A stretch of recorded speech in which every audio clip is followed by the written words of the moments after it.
மத்தேயு எழுதின சுவிசேஷம் 7ஆம் அதிகாரம் 7வது வசனம்.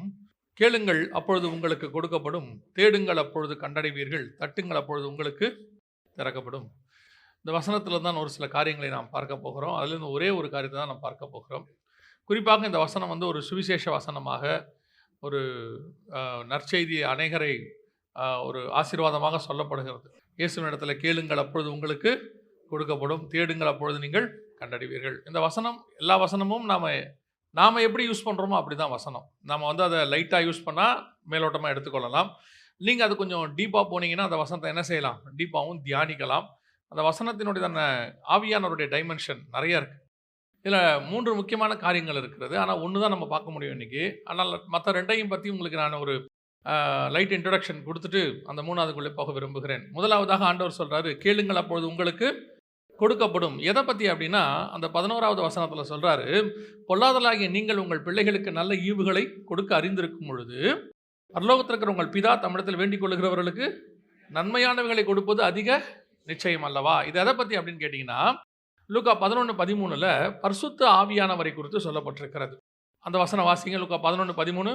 பொல்லாதவர்களாகிய நீங்கள் உங்கள் பிள்ளைகளுக்கு நல்ல ஈவுகளை கொடுக்க அறிந்திருக்கும் போது பரமபிதாவானவர் தம்மிடத்தில் வேண்டிக் கொள்ளுகிறவர்களுக்கு பரிசுத்த ஆவியை கொடுப்பது அதிக நிச்சயம் அல்லவா. ரொம்ப தெளிவா அந்த இடத்துல அந்த எதை கொடுக்கப்படும், கேளுங்கள் அப்பொழுது கொடுக்கப்படும்ங்கிறதுக்கு எது கொடுக்கப்படும் அப்படின்ற கலாத்தியர்ல வாசிக்கும் பொழுது 3ஆம் அதிகாரத்தில் ஆபிரகாமுடைய ஆசீர்வாதங்கள் இயேசு கிறிஸ்துவின் வழியாக புறஜாதியாருக்கு வருது. அது வர்றதுக்கான ரூட்டை சொல்லிட்டாரு. புறஜாதியார் வழியாக தான் வருது ஆபிரகாமுடைய ஆசீர்வாதம் எல்லாம். ஆனால் பரிசுத்த ஆவி அதில் வரல. பரிசுத்த ஆவியானவர் எதில் வருகிறார்? விசுவாசத்தினாலே. அந்த வசனம் வாசிங்க பார்ப்போம். கிறிஸ்து இயேசுவினால் புறஜாதியாருக்கு வரும்படியாகவும் ஆவியை குறித்து சொல்லப்பட்ட எந்த வாக்குத்தத்தம் இங்கே சொல்லப்படுகிறது பார்த்தீங்களா? இதே வாக்குத்தத்தம், இதே காரியம். இது வாக்குத்தத்தம் எங்க இருக்குன்னா, அப்போஸ்தலர் நடபடிகள் 1ஆம் அதிகாரம் 5வது வசனம் வாசி. ஆகையால் நீங்கள் எருசலேமை விட்டு போகாமல் என்னிடத்தில் கேள்விப்பட்ட பிதாவின் வாக்குத்தத்தம் நிறைவேற காத்திருங்கள் என்று கட்டளையிட்டார். இந்த வாக்குத்தத்தம் தான் பரிசுத்த ஆவியானவர். இதை பெற்றுக்கொள்வதற்கு என்ன செய்யணும்? இப்போ ரட்சிக்கப்பட்டுட்டோம், ஞானஸ்நானம் எடுத்துட்டோம். அடுத்து நீங்க என்ன பண்ணணும்? பரிசுத்தாவின் அபிஷேகத்தை பெற்றுக்கொள்ளணும். இதை பெற்றுக்கொள்வதற்கு என்ன செய்யணும் அப்படின்னு கேட்டால், நிறைய பேர் நிறைய விஷயங்கள், நான் பரிசுத்தாவி அபிஷேகத்தை பெற்றுக்கொள்கிற காலகட்டத்தில் எங்களுக்கு என்ன சொல்லுவாங்க அப்படின்னு கேட்டிங்கன்னா, பரிசுத்தமாக இருக்கணும், உண்மையாக இருக்கணும், அப்போ தான் ஆவியானவர் வருவார் அப்படின்னு. ஆவியானவர் வந்து தான் பாவத்தை குறித்தும் நீதியை குறித்தும் நியாயத்தீர்ப்பு குறித்தும் கண்டித்து உணர்த்துவார். அவர் வந்து தான் நமக்குள்ள என்ன பண்ணுவார்? நம்மளாலேயே பாவத்தை விட்டு ஜெயிக்க முடியும்னா ஆவியானவர் தேவைப்பட மாட்டார். சில நேரங்களில் பாவத்தை விட்டு ஜெயிக்கணுங்கிற எண்ணம் நமக்கு இருக்கணும். அதில் மாற்றுக்கிறதே கிடையாது. நான் அதுலேருந்து வெளியே வரணுங்கிறதான தாட் இருக்கணும். அதே நேரத்தில் வெளியே வர முடியாத சூழ்நிலை இருக்கும். நம்ம நினைப்போம், நான் நினைக்காததையே, நான் விரும்பாததையே செய்கிறேன் அப்படின்னு. நான் இதுலேருந்து வெளியே வரணும்னு நினைக்கிறேன், வர முடியல. அப்போ வர வைக்கிறதுக்கு தான் யாரு? என் உலகத்தில் இருக்கிறவனிலும் என்னில் இருக்கிறவர் பெரியவர். உலகங்கிறது கண்களின் இச்சை, ஜீவனத்தின் பெருமை, மாம்சத்தின் இச்சை, இதெல்லாம் உலகத்தில் இருக்கு. அதை விட பெரியவர் என் இடத்துல இருக்கிறார். அதை ஜெயிக்கிற அதிகாரத்தை எனக்கு கொடுக்கிறார். அதனால தான் ஆவியானவர். அது எதனால நான் பெற்றுக்கொள்ள முடியும்? விசுவாசத்தினாலே பெற்றுக்கொள்ள முடியும். அப்படிதான் கலாத்தியர்ல எழுதுறாங்க. இதுதான் கேளுங்கள் உங்களுக்கு தரப்படும். ஆனால் இன்னைக்கு நம்ம என்ன பார்க்க போறோம் அப்படின்னா, தேடுங்கள் அப்பொழுது கண்டடைவீர்கள். ஆண்டவரை தேடினால் நாம் என்ன செய்ய போகிறோம்? கண்டடைய போகிறோம். ஆனால் எதை, எப்படி, என்ன, அதுதான் நம்ம இன்னைக்கு பார்க்க போறோம். இன்னைக்கு நம்ம நிறைய தேடுறோம். பெரும்பாலும் எனக்கு ஆண்டவர் சொல்லிக் கொடுத்த ஒரு விஷயம் என்னன்னா, இயேசுகிட்ட நிறைய கேட்குறோம் இல்லையா? இயேசுகிட்ட நிறைய கேட்குறோம். ஆனால் எனக்கு ஆரம்பத்துலேருந்து ஆவியானவர் சொல்லிக் கொடுத்தது, நீ இயேசுவையே கேட்டுரு அப்படிம்பாரு. இயேசுகிட்ட கேட்கறத விட என்ன கேட்டுரு? இயேசுவையே கேட்டுரு. அவரையே தந்தவர் மற்ற எல்லாவற்றையும் அருளாதிருப்பது எப்படி? எஸ்தர் கூட இருந்த எல்லா பெண்களுக்கும் எல்லாம் தேவைப்பட்டுச்சான். ஆனால் எஸ்தருக்கு ராஜா தான் தேவைப்பட்டார். அவளுக்கு தெரியும். எனக்கு அந்த எஸ்தர் புஸ்தகத்தை படிக்கும்போது ரொம்ப ஆச்சரியப்படுவேன். அந்த பெண்கள் என்ன கேட்டார்களோ அது எல்லாம் அவர்களுக்கு கொடுக்கப்பட்டது. ஆனால் எஸ்தர் ஒன்றும் கேட்கவில்லை. சரி, இது கூட பரவாயில்லன்னு விட்டுருங்களேன். ராஜா கூப்பிட்டு கேட்பாரு, உனக்கு என்ன வேணும்? ராஜ்யத்தில் பாதியை கேட்டாலும் நான் உனக்கு தரேன். சும்மா விளையாட்டெல்லாம் இல்லை. பாதினா எவ்வளோ தெரியுமா? அவர் 127 நாட்டை அரசாண்டுகிட்டு இருந்தார். எஸ்தர் 1:1 சொல்லுது, 127 நாட்டை அரசாள்றாரு. அவர் சொல்றாரு, ராஜ்யத்தில் பாதியை கேட்டால் நான் உனக்கு தரேன். ஏறக்குறைய 64 நாடு, 63 நாடு. யோசிச்சு பாருங்க, 63 நாட்டை அந்த ஆள் தரேன்றான். நீங்களே நான் தான் என்ன பண்ணிடுவான்? பொட்டீர் காலை விழுந்து, தேங்க்யூ ராஜா, நான் வந்த காரியமே வேற, இதுக்கு தான் வந்தேன்னு சொல்லிட்டு இதை வாங்கிட்டு போயிடுவோம் இல்லை. எஸ்தருடைய நோக்கம் என்னன்னா, 64 நாட்டுக்கு ராஜகுமார்த்தி ஆகிறது இல்ல, 127 நாட்டுக்கும் ராஜகுமாரியாத்தி ஆகிறது. அப்போ நம்ம என்ன கேட்குறோங்கிறது வேற விஷயம். ராஜாவையே கேட்டுறணும். அவரே எனக்கு எல்லாமே நீங்க தான் அப்படின்னு கேட்டுறணும். அப்போ இந்த இயேசு கிட்ட போய் என்ன தேடுறோம், என்ன கண்டுபிடிக்கிறோங்கிறத விட இயேசுவையே தேடணும். அதான் ரொம்ப முக்கியம். தேடுங்கள் அப்பொழுது கண்டடைவீர்கள். அப்போ இந்த வசனத்தை படிக்கும் பொழுது எதை கண்டடையணும், எப்படி கண்டடையணும்னு பார்த்தா இயேசுவைத்தான் கண்டடையணும். அவரை கண்டுபிடிச்சிட்டிங்கன்னா நாம் என்ன செய்யலாம், எல்லாவற்றையும் பெற்றுக்கொள்ளலாம். அத்தனையும் கிடைச்சிடும். நீங்கள் என்ன கேட்டாலும் தெரியும். அதனால தான் ஆண்டவர் சொல்கிறார், என் நாமத்தினாலே எதை கேட்டாலும் தருவேன். ஆனால் எதை கேட்கணுங்கிறத நம்ம தான் டிசைட் பண்ணணும். பரிசுத்த ஆவியானவர் நமக்கு உதவி செய்வார். கீழானவைகள் அல்ல, மேலானவைகளே நாடுங்கள். அப்போ நாம் எதை கண்டடைய போகிறோம் என்றால் இயேசுவை கண்டடைய போகிறோம். இயேசுவை நான் ஆரம்பத்தில் இதை படித்த போது ஒரு இடத்துல ஆவியானவர் உணர்த்தினதை நான் உங்களுக்கு சொல்கிறேன். இன்னைக்கு எனக்கு ஒரு செய்தி கொடுத்தாரு, அதைத்தான் நான் உங்களுக்கு சொல்கிறேன். இயேசு முதலாவது பூமிக்குள்ளே வருகிறார். மத்திய 2ஆம் அதிகாரத்தில் முதலாவது ஆண்டவர் என்ன செய்கிறாரு, பூமிக்குள்ளே வர்றார். அவர் வரும்பொழுது ஒவ்வொருத்தரும் ஒவ்வொரு விதமாக அவரை தேடுறாங்க. ஒவ்வொருத்தரும் ஒவ்வொரு விதமாக அவரை தேடுறாங்க. ஒவ்வொருத்தரும் தேடினதுக்கும் அவங்க கண்டுபிடிச்சதுக்கும் என்ன வித்தியாசம்? இது ஒரு பாடம். நாம் எப்படி அவரை தேடுகிறோம், அதான் தேடுங்கள் கண்டடைவீர்கள். அவங்க தேடினதுக்கும் நம்ம தேடுறதுக்கும் என்ன டிஃபரன்ஸ் இருக்கு அப்படின்னு சொல்லி தான் நாம் பார்க்க போகிறோம். முதலாவது வாசிங்கள், மத்திய எழுதின சுவிசேஷம் 2ஆம் அதிகாரம் 11வது வசனத்தை வாசிங்க. அவர்கள் அந்த வீட்டுக்குள் பிரவேசித்து பிள்ளையையும் அதன் தாயாகிய மரியாளையும் கண்டு சாஷ்டாங்கமாய் விழுந்து அதை பணிந்து கொண்டு தங்கள் பொக்கிஷங்களை திறந்து பொன்னையும் தூபவர்க்கத்தையும் வெள்ளை போலத்தையும் அதற்கு காணிக்கையாக வைத்தார்கள். இது யாரு அப்படின்னு கேட்டீங்கன்னா வானசாஸ்திரிகள் இல்லையா, வைஸ்மேன் அப்படின்னு இருக்கோம். இந்த வானசாஸ்திரிகள் இயேசுவை கண்டுபிடிச்சிட்டாங்க. இப்போ போயிட்டு அவங்க என்ன செய்கிறாங்க, கண்டுபிடிச்சிட்டாங்க. ஆனால் அதுக்கு முன்னாடி அவங்க செஞ்ச விஷயம் என்ன அப்படின்னு கேட்டிங்கன்னா மத்திய 2:1-2 வாசிங்க பார்ப்போம். ஏரோது ராஜாவின் நாட்களில் யூதேயாவில் உள்ள பெத்லகேமிலே இயேசு பிறந்த பொழுது கிழக்கிலிருந்து சாஸ்திரிகள் எருசலேமுக்கு வந்து, யூதருக்கு ராஜாவாக பிறந்திருக்கிறவர் எங்கே? கிழக்கிலே அவருடைய நட்சத்திரத்தை கண்டு அவரை பணிந்து கொள்ள வந்தோம் என்றார்கள். கிழக்கிலிருந்து சாஸ்திரிகள் வந்து யூதருக்கு ராஜாவை பிறந்திருக்கிறவர் எங்கே என்றார்கள். இந்த வசனத்தை வாசிக்கும் பொழுது கிழக்கில் இருக்கிற சாஸ்திரிக்கும் யூதேயாவில் பிறக்கிற ராஜாவுக்கும் என்ன சம்பந்தம்? நான் கேட்கறது புரியுதா? இவங்க எங்கே இருக்கிறாங்க? கிழக்கில் இருக்கிறாங்க. கிழக்குனா கணக்கு பண்ணால் நம்முடைய எருசலேமை மையமாக வைத்து கிழக்கை நீங்கள் கணக்கு பண்ணிங்கன்னா அது சைனாவிலையும் இந்தியாவில் வந்து தான் முடியும். இந்தியா தான் லாஸ்ட்டு. இந்த பக்கத்தில் பார்த்தீங்கன்னா இந்தியா தான் லாஸ்ட்டு. அதுக்கப்புறம் பே ஆஃப் பெங்கால் வந்துடும். இந்த பக்கம் மேலே கொஞ்சம் ஈக்குவேட்டருக்கு மேலே போனீங்கன்னா சைனாலேருந்து வரும். இந்த ஹேன் டைனாசிட்டி அப்படின்னு ஒன்று இருக்குது சைனாவில், 2500 வருஷத்துக்கு பழமையானது. அந்த ஹேன் டைனாசிட்டியில் இந்த நட்சத்திரம் வந்துச்சு பார்த்தீங்களா, கிழக்கிலே நட்சத்திரத்தை கண்டு. ஸோ கிழக்கில் தான் அது வந்திருக்கு. சைனா பக்கம் தான் வந்திருக்குது, இந்தியா பக்கம் தான் வந்திருக்கு. இப்போ நீங்கள் திடீர்னு சொல்கிறாங்கல்ல, வானத்தில் ஒரு அடையாளம் தோன்றுறது, சூரிய கிரகணம் வருது, சந்திர கிரகணம் வருதுலாம் சொல்கிறாங்களே, அந்த மாதிரி ஒரு 2000 வருஷத்துக்கு முன்னாடி இந்த மாதிரி ஒரு நட்சத்திரம் தெரிஞ்சிருக்குது. கிழக்கில் சைனா பக்கத்தில் தெரிஞ்சிருக்கு, இந்தியா பக்கத்தில் கிழக்கில் தெரிஞ்சிருக்கு. அப்போது அதை கண்டு தான் இவங்க வந்திருக்கிறாங்க. இந்த ஹேன் டைனாசிட்டியில் 2500 வருஷமான பழசாது. அதில் இந்த குறிப்பு இருக்குது, இந்த சாஸ்திரிகள் வந்தாங்கன்னு. நீங்கள் பார்த்தீங்கன்னா சண்டே கிளாஸ்லாம் பார்த்தீங்கன்னா 3 சாஸ்திரிகள் வருவாங்க, பார்த்துருக்கீங்களா? இயேசுநாதர் பிறக்கும் போது பார்த்துருக்கீங்களா? 3 சாஸ்திரிகள் வருவாங்க. இல்லை, ஏன் 3 பேர் வராங்க? 3 பேர் வரல, 2000 பேர் வந்திருக்காங்க. குறைஞ்சபட்சம் எத்தனை பேர் வந்திருக்காங்க? 2000 பேர் வந்திருக்கிறாங்கன்னு சொல்லி அந்த ஹேன் டைனாசிட்டியில் எழுதியிருக்கிறாங்க. ஆல் ஓவர் த வேர்ல்டு அப்படின்னு சொல்லி உலகத்தில் இருந்து. சரி, இப்போ நம்ம கேள்வி என்னன்னா, ஏன் கிழக்கில் இருக்கக்கூடியதான சாஸ்திரிகள் ஒரு யூத தேசத்தில் பிறக்கக்கூடியதான ஒரு ராஜா இவரை பார்க்க வந்தான்? இன்னும் சொல்ல போனால் அன்னைக்கு யூதேயா அடிமைத்தனத்தில் இருக்குது. எந்த அடிமைத்தனம்? ரோமர்கள்கிட்ட அடிமைத்தனத்தில் இருக்குது. ஸோ எப்பவுமே அந்த வசனத்தை படிக்கும் பொழுது நம்ம எப்படி யோசிக்கணும் அப்படின்னு கேட்டிங்கன்னா, உலக பிரகாரமாக இருக்கக்கூடிய அந்த கணக்கின்படி யோசிச்சிங்கன்னா உங்களுக்கு வசனத்தினுடைய ஆழம் புரியாது. ஏன் ஆவியானவர் இதை நமக்கு எழுதி கொடுத்துருக்கிறாரு, பர்டிகுலராக கிழக்கிலிருந்து சாஸ்திரிகள் வந்தாங்க அப்படின்ட்டு? நல்லா கவனிச்சு பாருங்க. பைபிள் ஆரம்பிச்சதுலேருந்து ஆதாம்லேருந்து அத்தனை பேரும் கிழக்க நோக்கி தான் டிராவல் பண்ணுவாங்க. உங்களுக்கு புரியுதா? 3ஆம் அதிகாரம் கடைசி வசனம், ஆதியாகமத்தின் புஸ்தகம். அவர் மனுஷனை துரத்திவிட்டு ஜீவ விருட்சத்துக்கு போம் வழியை காவல் செய்ய ஏதேன் தோட்டத்துக்கு கிழக்கே கேரூபீன்களையும் வீசிக் கொண்டிருக்கிற சுடரொளி பட்டயத்தையும் வைத்தார். 4ஆம் அதிகாரம் 16வது வசனம். அப்படியே காயின் கர்த்தருடைய சந்நிதியை விட்டு புறப்பட்டு ஏதேனுக்கு கிழக்கான நோத் என்னும் தேசத்தில் குடியிருந்தான். இன்னும் கிழக்குக்கு போறான். ஏதேனிலிருந்து கிழக்குக்கான கேட்டு, அங்கிருந்து இன்னும் கிழக்கு ஈஸ்ட்டுக்கு போகிறான். புரியுதா உங்களுக்கு? ஆதியாகமம் 11:1. பூமி எங்கும் ஒரே பாஷையும் ஒரே விதமான பேச்சும் இருந்தது. ஜனங்கள் கிழக்கே இருந்து பிரயாணம் பண்ணுகையில் சினையார் தேசத்திலே சமபூமியைக் கண்டு அங்கே குடியிருந்தார்கள். நல்லா கவனிங்க. இந்த டிராவல் அப்படியே கிழக்கு நோக்கி போயிருச்சு. முதல் 2000 வருஷம். அடுத்த 2000 வருஷம் ஆதாமிலிருந்து காயின் வரைக்கும் ஒரு கிழக்கு, காயின்லேருந்து 11ஆம் அதிகாரம் வரைக்கும் இன்னும் ஃபாரிஸ்ட். இப்படியே ட்ராவல் பண்ணிட்டே இருந்தாங்களா? இப்போ திருப்பி கிழக்கிலிருந்து ட்ராவல் நடக்குது. எங்கே வருதுன்னு கேட்டிங்கன்னா எருசலேமுக்கு வருது. அதோட அர்த்தம் என்னன்னா, தேவனை விட்டு கிழக்கு பக்கம் தூரமாய் போன மனுஷன் இயேசு பிறந்த பிறகு இயேசுவை நோக்கி கிழக்கிலிருந்து பிரயாணம் பண்ண ஆரம்பிச்சிட்டான். ஏன்னா கிழக்கு தான் லாஸ்ட்டு, அதுக்கப்புறம் சமுத்திரம், அதுக்கப்புறம் மனுஷன் எங்கேயும் போக முடியாது. உலகம் உண்டானதிலிருந்து எவ்வளவு தூரம் போக முடியுமோ அவ்வளோ தூரம் மனுஷன் போயிட்டான் தேவனை விட்டு. அவனையும் தேவன் சேர்க்கணும், கூட்டி சேர்க்கணும்னு விரும்புகிறார். ஆனால் மனுஷன் இன்னும் தூரம் ஆகிட்டே போகிறான், இன்னும் தூரம்.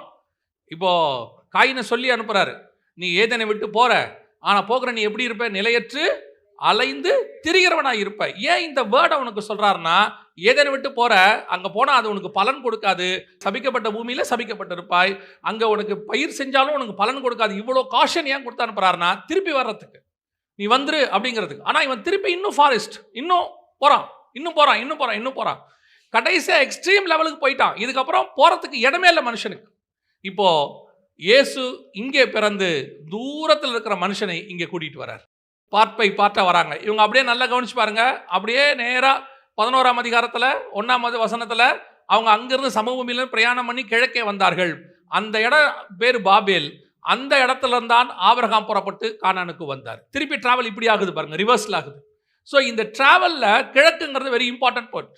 அப்போ எங்கேயோ இருக்கிற புறஜாதியார், தூரம் போன மனுஷன் ஒரு நட்சத்திரத்தை கண்டு அவரை தேடி வருகிறான். ஆனால் இவங்க பண்ண வேலை என்ன? இவ்வளோ கஷ்டப்பட்டு தேடுறாங்கல்ல, இவங்க தேடினதோட ரிசல்ட் என்ன? வாசிங்க, மத்தேயு எழுதின சுவிசேஷம் 2ஆம் அதிகாரம் 12வது வசனம். பின்பு அவர்கள் ஏரோதினிடத்திற்கு திரும்பி போக வேண்டாம் என்று சொப்பனத்தில் தேவனால் எச்சரிக்கப்பட்டு வேறு வழியாய் தங்கள் தேசத்திற்கு திரும்பி போனார்கள். திருப்பி எங்க போயிட்டாங்க? அதே கிழக்குக்கு போயிட்டாங்க. வந்தாங்க, இயேசுவை பார்த்தாங்க, பணிஞ்சு கொண்டாங்க, காணிக்க கொடுத்தாங்க. ஆனால் திருப்பி எங்கே போயிட்டாங்க? The same place. எங்கே போனாங்களோ அதே இடத்துக்கு போயிட்டாங்க. இவ்வளோ பெரிய பிரயாணத்தினுடைய பிரயோஜனம் என்ன? What the result? இவ்வளோ டிராவல் கிழக்கிலிருந்து யோசிச்சு பாருங்க. இந்தியாவிலேருந்து இஸ்ரேலுக்கு போகணும்னு வச்சுக்கோங்க, அதான் இன்னைக்கு உள்ள கணக்கு. சைனாவிலேருந்து இஸ்ரேலுக்கு போனோம். இவ்வளோ பெரிய டிராவல் நடக்குது, சும்மா சாதாரணம் இல்லை. அங்கே வசனம் சொல்லுது, 16வது வசனம் வாசிங்க.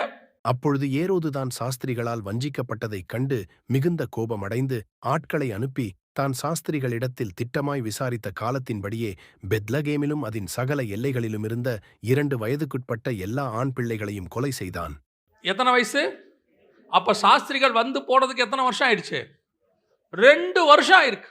அவங்க கிழக்கு வந்து பிரயாணம் பண்ணி வந்து குழந்தைய பார்த்துட்டு திருப்பி தங்கள் சொந்த தேசத்துக்கு போயிட்டாங்க. இப்போதான் ஏரோதுக்கு தெரியுது தான் சாஸ்திரிகள் என்ன ஏற்பட்டோம், வஞ்சிக்கப்பட்டுட்டோம். அதுக்குள்ள எத்தனை வருஷம் ஆயிடுச்சு? இதுதான் அன்னைக்கு உள்ள டிராவல். 2 வருஷம் டிராவல் பண்ணி இயேசுவை பார்த்து பணிந்து கொண்டு காணிக்கையை கொடுத்து இவ்வளவு செஞ்சு அவர்கள் திரும்பி போனார்கள் இருக்கு. அவருடைய அர்த்தம் என்ன? அவர்கள் வந்தார்கள், பார்த்தார்கள், ஆசீர்வாதத்தை சுதந்திரித்தார்கள், கண்களால் கண்டார்கள், ஆனால் நிலைத்து நிற்கவில்லை, தங்கள் சொந்த தேசத்திற்கு போய்விட்டார்கள். பைபிள் வசனம் சொல்லுது, நம்ம ஸ்பிரிச்சுவலா தான் பார்க்கணும். வசனம் சொல்லுது, வந்தார்கள், ராஜாவை பார்த்தார்கள், யூதருக்கு ராஜாவை பார்த்தார்கள், பணிந்து கொண்டார்கள், காணிக்கை கொடுத்தார்கள், ஆனால் திரும்பி போய் விட்டார்கள். காரணம் என்ன? அதில் பெரிய ஆச்சரியம் என்ன தெரியுமா? நட்சத்திரத்தை பார்க்கும்போது அவங்களுக்கு ஒரு சந்தோஷம் இருந்துச்சு. அந்த வசனம் சொல்லுது, 10வது வசனம் 2:10. அவர்கள் அந்த நட்சத்திரத்தை கண்டபோது மிகுந்த ஆனந்த சந்தோஷம் அடைந்தார்கள். அடுத்த வசனம், அவர்கள் அந்த வீட்டுக்குள் பிரவேசித்து பிள்ளையையும் அதன் தாயாகிய மரியாளையும் கண்டு. சந்தோஷமே இல்லை பாருங்க. நட்சத்திரத்தை விட பிள்ளையை பார்த்தாலும் சந்தோஷம் அதிகமாக இருக்கணும். ஆமாம் தானே? நட்சத்திரத்தை பார்த்தபோது அவங்களுக்கு என்ன இருந்துச்சு? மிகுந்த ஆனந்த சந்தோஷம் இருந்துச்சு. நட்சத்திரத்தை பார்த்த உடனே உள்ளே போய் பிள்ளையையும் அது தாயும் கண்டு, பிள்ளையை அவர்களை பணிந்து கொண்டு இல்லை, அதை பணிந்து கொண்டு, பிள்ளையை பணிந்து கொண்டு எல்லாத்தையும் வச்சுட்டான். ஆனால் சந்தோஷப்பட்டானே இல்லை அந்த இடத்துல. அப்போ நட்சத்திரத்தை பார்க்கும்போது ஆனந்த மிகுந்த சந்தோஷம் இருந்துச்சு, ஆனால் பிள்ளையை பார்த்தபோது சந்தோஷம் அடைந்தான் அந்த இடத்துல இல்லை. நல்லா கவனிச்சு கொள்ளுங்க. இன்னைக்கு இப்படி ஒரு கூட்டம் இயேசுவை தேடுகிறது. இதான் இன்னைக்கு இவங்க இயேசுவை ஒரு பெரிய ஆசீர்வாதமா, ராஜாவா, ஜைஜாண்டிக்கா, பயங்கரமா, அப்படி ஒரு எதிர்பார்ப்போட இயேசுவை தேடுறாங்க. உண்மைதான், வர்றாங்க, அவர் உண்மைதான், கொடுக்கிறவர் தான், இல்லாத கொடுக்காத தேவனே கிடையாது. அவருக்கு காணிக்கை கூட கொடுக்குறாங்க, சர்ச்சுக்கு வராங்க, எல்லாம் செய்யறாங்க, பணிஞ்சு கொள்றாங்க. ஆனால் அவரிடத்தில் சந்தோஷம் இருக்கிறதா? அவங்களோட எக்ஸ்பெக்டேஷன், அவங்களுக்கு ஒரு எக்ஸ்பெக்டேஷன் இருக்கு. இயேசுனா இப்படித்தான், மற்ற கடவுள்களைப் போல இயேசுவும் இப்படித்தான். பாருங்க, யூதருக்கு ராஜா பிறந்திருக்கிறாரு, ஆனால் ஒருத்தனாவது அதில் சந்தோஷப்பட்டானான்னு பார்த்தீங்கன்னா சந்தோஷமே பட மாட்டான். சந்தோஷப்பட்டாங்கன்ற வார்த்தை அங்கே இருக்காது. நான் சொல்றது வானசாஸ்திரிகளை குறித்து நான் சொல்லுகிறேன். சந்தோஷப்பட்டாங்கன்னு இருக்காது. எதுக்கு சொல்றேன்? இன்னைக்கு இப்படி ஒரு கூட்டம் இயேசுவை ஃபாலோ பண்ணுது.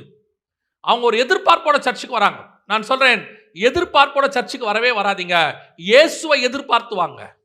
இயேசுகிட்ட எதிர்பார்ப்பு இருக்கு. அது எப்படிங்க? ஏன் இன்னைக்கு காஸ்பல்னா என்ன? இன்னைக்கு காஸ்பலே எப்படி ஆயிடுச்சு தெரியுமா? இயேசு உங்களுக்கு அது கொடுக்கிறார், இயேசு உங்களுக்கு இதை கொடுக்கிறார். இதை நான் குறையா சொல்லலை, இயேசு கொடுக்கிறார் தான். ஆனால் இயேசு கொடுத்தாலும் கொடுக்காவிட்டாலும் இயேசு ஒருத்தன் பின்பற்றான்ல, அதுதான் ரொம்ப இம்பார்ட்டன்ட். நான் இயேசுவை எதுக்கு ஃபாலோ பண்றேன்னா, இயேசு எனக்கு ஏதாவது கொடுப்பார்ன்றதுக்காக ஃபாலோ பண்ணல. இயேசு எனக்காக தன்னை கொடுத்தார், அதற்காக நான் அவரை ஃபாலோ பண்றேன். இன்னைக்கு இயேசு கிட்ட எதிர்பார்ப்பு தான் இருக்குது நிறைய பேருக்கு. 95% இந்த மாதிரி ஆட்கள் தான் ராஜாவை பார்க்க வரவங்க. அப்படியே பார்க்க அது கிடைக்கலன்னா கொஞ்ச நாள்ல அப்படியே பேக் ஸ்லைடிங், திரும்பி போயிடுவாங்க. எனக்கு நான் ஆண்டவரை ஏற்றுக்கொண்ட சந்தோஷமா சாட்சியை சொல்லுவேன். நான் ஆண்டவரை ஏற்றுக்கொண்ட போது எனக்கு ஒரு எதிர்பார்ப்புமே இல்லை. என்ன ஒருத்தர் காஸ்பல் சொன்னார், வா சர்ச்சுக்கு போகலாம், காஸ்பல் சொல்லிட்டு கூப்பிட்டார் என்ன. அப்போ எனக்கு ஒரு வியாதியில இருந்தோ அல்லது ஒரு டெலிவரன்ஸோ ஒரு தேவையோ எதுவுமே எனக்கு இல்லை. நான் ஒரு 18 வயசு, எனக்கு காலேஜ் ஃபர்ஸ்ட் இயர். நான் அப்போ சொன்னபோது சரி வா போகலாம் அப்படின்னு சொல்லிட்டு ஜாலியாக அவர் கூட தான் போனேன். ஆனால் அங்கே போகும்பொழுது முதல் நாள் அங்கே பண்ண பிரசங்கம், அங்கே பாடின பாட்டு, ஆவியானவர் அங்கே என்கவுண்டர், ஆவியானவர் கூட இடைப்பட்டது எல்லாம் ஒரே நாள் தான். அவர்கிட்ட நான் எதுவுமே கேட்கவே இல்லை, ஆண்டவர் கையில் பிடிச்சார். அதுக்கப்புறம் ஆச்சு 33 வருஷம் ஆச்சு. இதோட 33 வருஷமாய் ஆண்டவரோடு கூட நடப்பதற்கு ஆண்டவர் வாய்ப்பு கொடுத்திருக்கிறார். இன்னை வரைக்கும் ஆண்டவர்கிட்ட போயிட்டு எனக்கு இது வேணும் அது வேணும், அந்த நம்ம ஜப குறிப்பு இருக்கும், அதில் மாற்று கருத்தே இல்லை. கொடுத்தாலும் கொடுக்காவிட்டாலும் தேவனை விட்டு போகிற அனுபவம் கிடையாது. நான் ஆண்டவர்கிட்ட ஆரம்பத்தில் பண்ண ஜபத்தில் ஒரு ஜபம் இன்னை வரைக்கும் அதை நான் பண்ணிகிட்டே இருப்பேன். எப்போவும் அடிக்கடி அதை ரிமெம்பர் பண்ணிகிட்டே இருப்பேன். என்னன்னு கேட்டால், ஆண்டவரே நான் நிறைய கேட்பேன். ஆண்டவர்கிட்ட நான் சொல்லியிருக்கிறேன், ஒவ்வொருத்தருக்கும் ஒவ்வொரு விதமான எக்ஸ்பீரியன்ஸ். நான் ஆண்டவர்கிட்ட சொல்வேன், நான் நிறைய கேட்பேன் ஆண்டவரே, ஆனால் உங்களுக்கு எது சித்தமோ அதை மட்டும் கொடுத்துருங்க. இப்போ இல்லை, 20 வருஷத்துக்கு முன்னாடி ஆவியானவர் அப்படி ஜெபிக்க வச்சார் என்ன. உங்களுக்கு எது சித்தமோ அதை கொடுங்க, நீங்கள் கொடுக்காவிட்டால் நான் கவலைப்பட மாட்டேன். நான் எப்படி எடுத்துப்பேன் தெரியுமா? அவருக்கு சித்தமானது எனக்கு கிடைக்கும், கிடைக்கலையா அது அவருக்கு சித்தம் இல்லை, அவ்வளோதான். இந்த யாக்கோபு மாதிரி வருந்தி கேட்டு அழுது புலம்பி ஆசீர்வத்தால் ஒழிய உண்மை நான் விடமாட்டேன்ற மாதிரிலாம் தேவையே இல்லை. நம்ம ஆண்டவர் அப்படி கெஞ்ச வைக்கிற ஆண்டவருமே கிடையாது. நீங்கள் நல்லா கவனிச்சு பாருங்க, பிள்ளைகள் கேட்ட உடனே தகப்பன் கொடுக்க தான் விரும்புவார். ஒரு நாளும் தகப்பன் என்ன செய்ய மாட்டார், அழுது கெஞ்சிட்டோம் காலில் உழட்டும் அப்புறமா தரேன் அப்படின்னு நினைக்க மாட்டார். அப்படி அவர் நினைச்சாருன்னா அவர் சாடிஸ்ட் இல்லையா? இந்த கண்ணீர் ஒரு பயங்கரமான பவர்ஃபுல் ஆயுதம். அப்படி ஆண்டவர்கிட்ட, ஆனால் நான் சொல்லுவேன், நம்ம ஆண்டவர்கிட்ட அப்படிலாம் என்ன பண்ண வேண்டியதில்லை, கேட்க வேண்டியதே இல்லை. சில நேரங்களிலே கண்ணீருக்கு கர்த்தர், இப்போ மார்த்தாள் சும்மா சூப்பராக பேசிக்கிட்டே இருப்பாங்க, பார்த்துருக்கீங்களா? லாசருவை மீட்கிற இடத்துல மார்த்தாள் என்ன பண்ணுவாங்க, ஆண்டவரே நீர் இருந்திருப்பீரானால் என் சகோதரன் மரித்திருக்க மாட்டான் அப்படின்னு இவரு அவன் கடைசி நாளில் எழுந்திருப்பான். ஆமா அந்த அந்தமா, ஆமே ஆண்டவர் நானும் விசுவாசிக்கிறேன், கடைசி நாட்கள் எல்லாரும் எழுந்திருப்பார்கள், நீ விசுவாசித்தால் தேவனுடைய மகிமையை காண்பாய். எல்லாம் பேசிக்கிட்டே இருக்காங்கல்ல. இந்த மரியாதை உள்ள வருவாங்க, ரெண்டாவது அந்தமாவும் வரும். அந்தமா இதே வார்த்தையை தான் சொல்லும். என்ன சொல்லும்? நீ இருந்திருப்பினால என் சகோதரன் மரித்திருக்க மாட்டான். ஆனா அடுத்த வார்த்தை, அவனை எங்கே வைத்தீர்கள்னு கேட்பாரு. ஏன்னு கேட்டா வசனம் சொல்லும், மரியாளும் அவளோடு வந்தவர்களும் அழுகிறத இயேசு உட்காந்து இவ்வளோ நேரம் அந்த அம்மா. இப்போ மார்த்தாளுக்கு எப்படி இருக்கும் பாருங்க, இவ்வளோ நேரம் நான் பேசின்னு இருக்கிறேன், உனக்கு நான் கொஞ்சம் கூட இறங்கவே இல்லை, அவள் வந்தா அழுதானோன்னு நீங்கள் என்ன பண்ணிட்டீங்க, லாசரை உயிரோடு கூட எழுப்பிட்டீங்க. அதான் கண்ணீருடைய பவர். சில நேரங்களில் நாம் ஆண்டவரிடத்துல போய் கெஞ்சணுன்ற அவசியம்லாம் இல்லை. என்னை பொறுத்த வரைக்கும் இயேசு கிறிஸ்துவனிடத்துல போகும்போது எனக்கு, நான் ஆண்டவர்கிட்ட ஜெபம் பண்ணுறது, உமக்கு சித்தமானால் கொடுங்க, இல்லைன்னா விட்டுருங்க, எனக்கு அது தேவையே இல்லைன்னு சொல்லியிருக்கிறேன். இன்னை வரைக்கும் ஆவியானவர் அப்படித்தான் நடத்துகிறார். எனக்கு கிடைக்காட்டி நான் வருத்தப்படவே மாட்டேன். அது காட்ஸ் வில் இல்லை, அவ்வளோதான், ஒரே விஷயம் முடிஞ்சிருச்சு.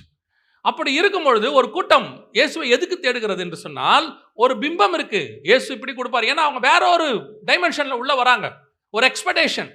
நான் விசுவாசிகளுக்கு சொல்லுகிறேன், இயேசுவை நீங்கள் ஒரு எக்ஸ்பெக்டேஷனோட தேடுறதை விட இயேசுவே எக்ஸ்பெக்ட் பண்ணுங்க, அவரையே கேளுங்க.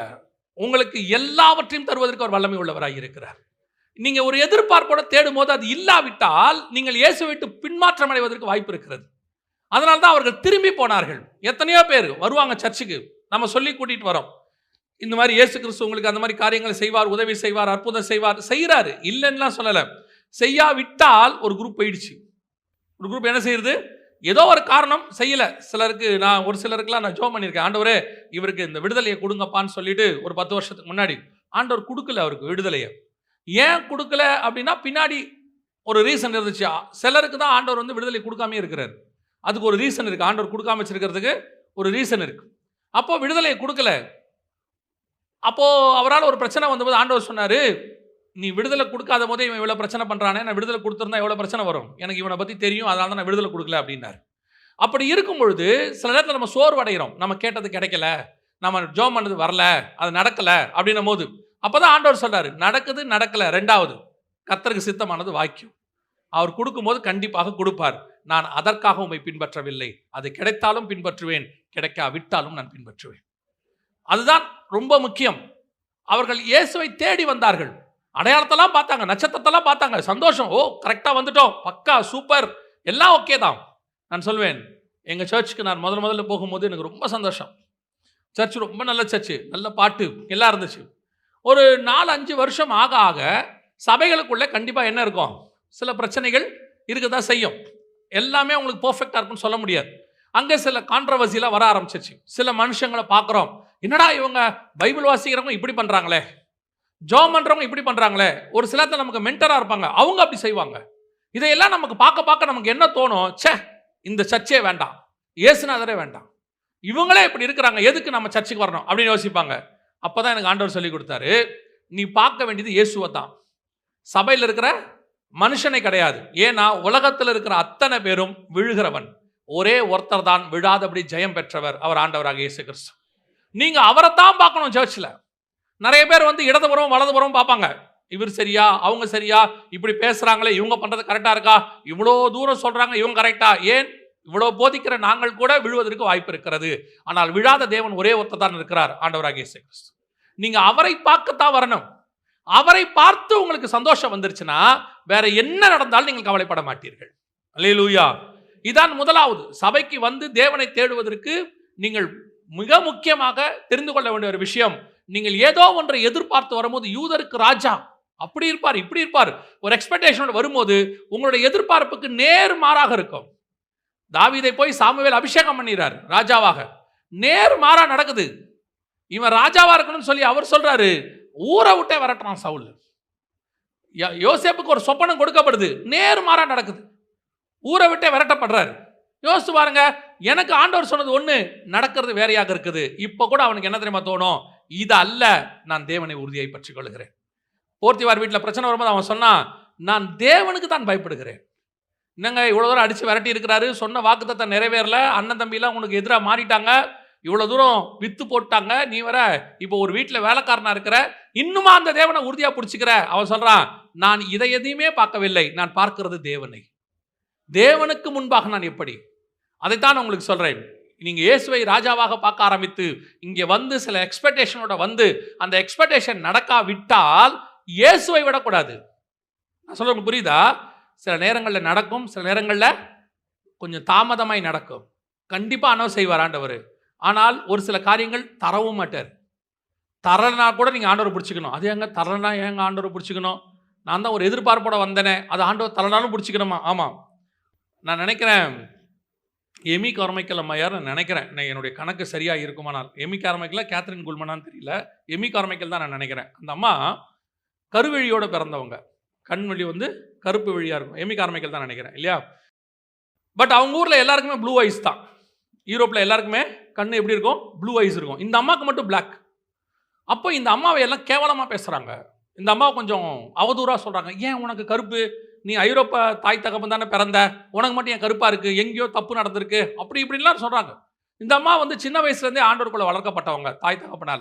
அதனால டெய்லி ஜெபம் பண்ணுவாங்களாம், ஆண்டவரே என் கண்ணை ப்ளூவா மாத்தி கொடுத்துருங்க, நீங்க வந்து எவ்வளவு பெரிய அற்புதம் செய்யறவரு, காலையில் எழுந்திரிச்சா என் கண்ணு ப்ளூவா இருக்கணும் அப்படின்னு கண்ணாடியை பார்ப்பாங்கன்னா பிளாக்காவே இருக்குமா.